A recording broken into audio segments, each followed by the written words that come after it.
Hello, Journey friends, and welcome back to this week's Along the Journey. You know, I think it was Robert Frost who said two roads diverged in a wood, and I took the road less traveled, and that has by far made all the difference. Something like that. Well, you know, Big Blue over the years has taken a few roads less traveled, and sometimes by necessity, and sometimes just for a little bit of pleasure and fun. And there are times that I sure am glad I was in Big Blue and not the Honda Odyssey. More fun, and certainly more preferred than the necessity, are those moments that she can get me out into places where, again, I may not be able to go. And it's in those times that the view is worth the vehicular climb. When you get to a spot that just opens up and you look at all the beauty that surrounds you. And even better is back in some of these locations is the beauty just screams God. I think of Paul, who says to the Romans, "For since the creation of the world, God's invisible qualities, his eternal power and his divine nature, they've been clearly seen. They've been understood of what has been made, so that we are truly without excuse."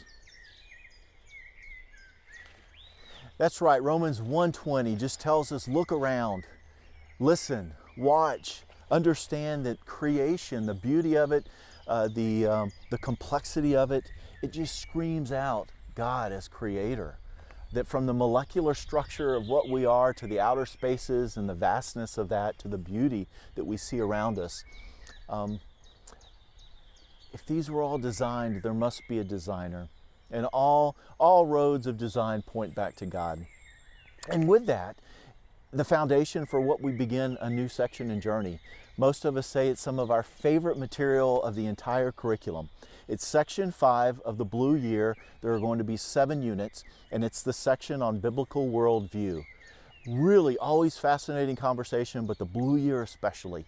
I mean, we begin Unit 1 with the truth about science and the Bible. And then we're going to be moving through units that talk about creation and evolution. We're going to be moving through units that talk about the sanctity of life. We're going to be moving through units that talk about what we do, how we live with a biblical worldview within those conversations. How can we have an influence on the kingdom and yet still stand firm in those conversations with grace and truth and with confidence, biblical confidence, scientific confidence, truth with that confidence. And so this week, as you begin this first week within Biblical Worldview, the very first item is really to get an idea of what Biblical Worldview is. What is the difference between that and what the other option is, which is really not a truth, but a philosophy, is a naturalist worldview. Taken from the saying infamously, Carl Sagan, famous atheist from years ago, he would say that nature is all there was, has been, is, or ever will be. And so it's with that naturalist worldview, that lens, that your decisions are made, your priorities, your values, your behavior in this world is lived out, with everything based on that understanding. Whereas a biblical worldview would say that no, God has created, He has spoken life into, He has given life to, and He has reclaimed His creation, distorted for now, perfected in later, and He has done so for a purpose and a reason.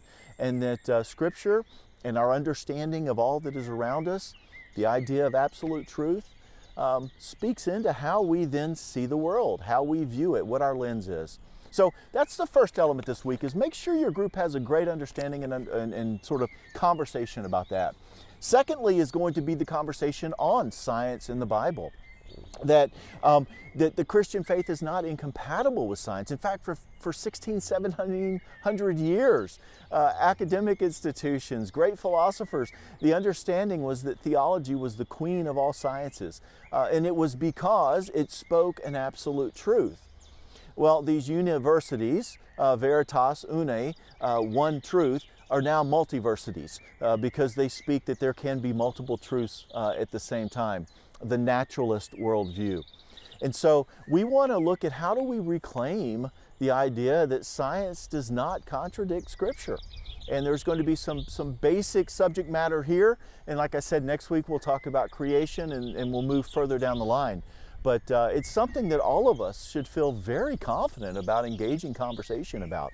We should be well read in. We should understand those many scientists who speak out in their faith and continue to say, as Paul says, creation is just screaming God. So that's the second part, is the material this week relative to the science not contradicting Scripture and how that's so, and how you can better understand that. And then the third key element this week, the emphasis that I'd ask you to look at, is in equipping 2 questions. And they're really wonderful, thought-provoking questions. Think about them yourself and then share your responses with those around you. And that is, have you, or maybe you currently do, had reservations about the conversation of science in the Bible? Have you had doubts? Have you had big questions that make you, sort of think through your worldview and how you perceive truth in the world? Share those. Let's talk about those. How do we get you answers for those? And the second equipping question is really moving the needle on the biblical worldview lens. Have you ever thought about that? Have you ever said, look, in this decision, in how I carry myself out, in what I value in my home, in my life, I want to make sure that I filter it through Scripture first. I want to make sure that culture and the secular world is not coloring that filter for me, but that I'm allowing God to be the only filter for which I see and view and live out my time on this world in that sort of worldview. So really important week, a really first great week to what is going to be some very enjoyable conversation, I hope life-changing, transformational conversation. And I hope that it also leads you to find your way out to those places that creation just speaks, that those things that are made of man, often out of much pride and self-reliance, are unseen. And we can allow God to just scream to us that I am the designer, I am the creator. Blessings, friends.